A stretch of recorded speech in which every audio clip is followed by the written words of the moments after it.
Right, so a couple of things. Today it's not raining, which is a miracle. It's rained every day for, well, a really long time.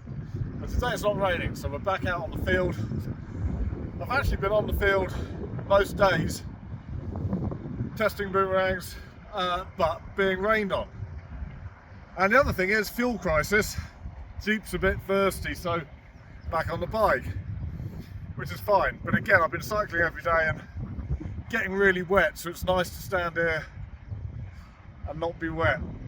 So what we're going to do today, got a bunch of different things really to show you. I wanted to go over you know, how to fly the Vortex Ghost and the Sky Surfer. You know, a couple of little tips that are specific to those boomerangs for getting the best out of them. But then we've got some new bits back at the workshop that we're going to show you, and also I'm going to explain a little bit about where we're headed with the whole boomerang business and our new venture, which we're hoping to get going this summer. So lots of exciting stuff. So right, let's get into it.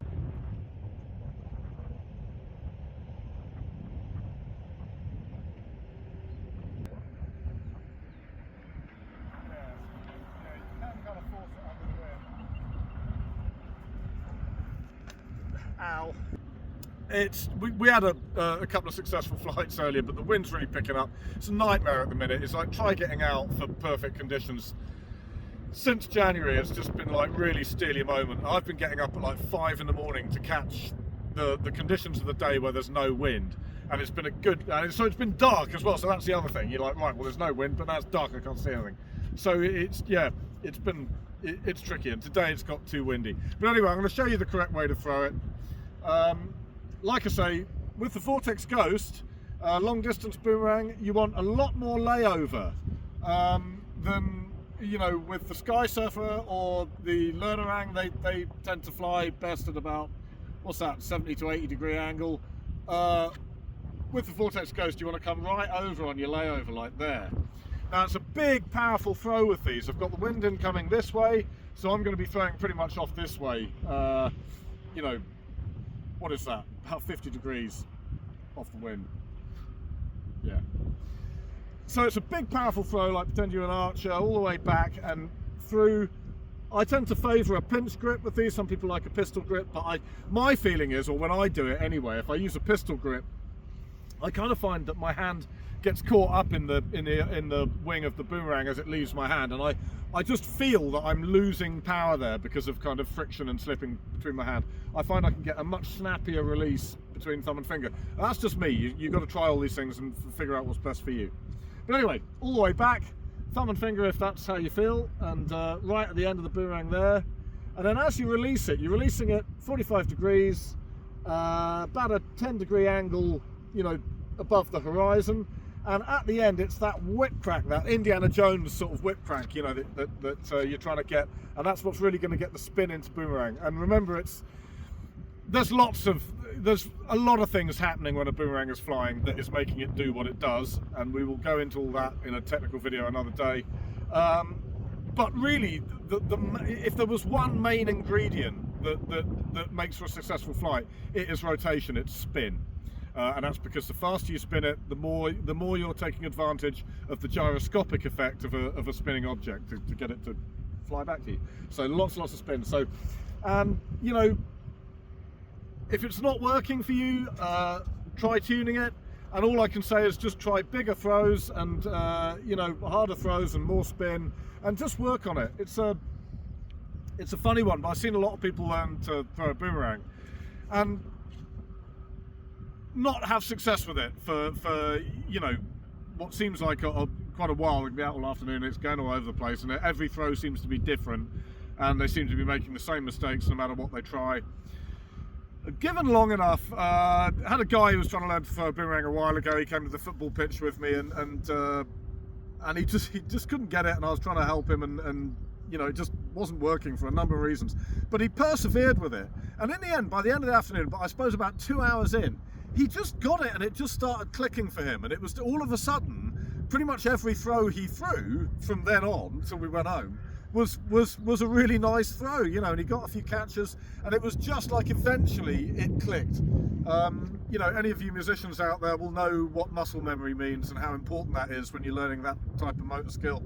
I think it's the same thing with boomerangs, you know. I think that by throwing time and time and time again and honing in on what is the correct angle and speed and strength of throw, what you're doing is you're training a certain amount of muscle memory, and in the end you'll get it so that okay, I don't think there's any boomerang thrower that gets it right every time.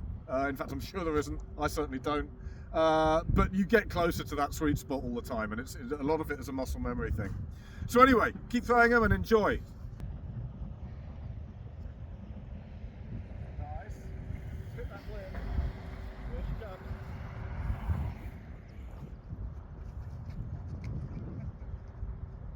So there we go, like quite a windy day, and as you can see with that flight, the Vortex Ghost, it went round. As it got to the apex of its flight, it really caught that wind. We're talking, you know, it's kind of gusting about 9 miles an hour today. I've got my little windometer and I can check that sort of thing. And so it's a little bit windier than I would like for, you know, really successful, consistent throws of the Vortex Ghost. Up to about 5 miles an hour, you know, it's really easy to once you've learnt them, it's really easy to get a consistent throw. Much above that, it gets trickier. Now, I think you saw in that flight, once it got to the apex of the flight, it caught that incoming wind and it you know, gained quite a bit of altitude. And that was all down to the wind. Still got the catch. So there it is, but I had to work for it. Again, the joy of boomeranging, it's not always perfect conditions, especially not down here. In fact, it never is at the minute. So, we came back from the field because it started raining as well, but you know, we got some good boomerang time in between gusts of extremely strong wind and hail, and it was all good fun, mostly anyway. We've done a new screen printed poster for the Vortex Ghost, which is the long distance Al Gerard's boomerang that we're making, kind of tribute to Al Gerard's and his you know, fantastic shape that he developed in the late 70s, a long time ago. And also his method for making them, the laminating techniques that he helped develop. So yeah, and these are limited edition of 500 posters. We also did the Boomer Dude in a Crazy Plane one the other week as well. It's just so nice to be, we used to screen print a lot of posters for music gigs and things like that. It's just really nice to be screen printing posters again and doing limited edition artwork and all that sort of stuff. It's all sort of thing you like doing. Lots been going on, that's why we've not done a video. Been busy making Vortex Ghost boxes, been making Vortex Ghosts. I'm on Vortex Ghost number 24, I think, at the minute. You know, we take these out and field test all of them and make sure they're flying right. And I absolutely love these boomerangs. You know, I go out, I fly the Learnerangs, fly the Sky Surfers. The Vortex Ghost has, I just absolutely love it. It's once you've learned how to throw them, I find it's just, you've got the consistency. The flight itself is I love the way it doesn't gain much altitude. They just stay on one, you know, on one plane and just give you this beautiful circular flight. Really, really enjoy these. And also I think the shape is so, you know, I can't lay claim to this shape. It's Al Gerard's shape, but I think it's just such an elegant form.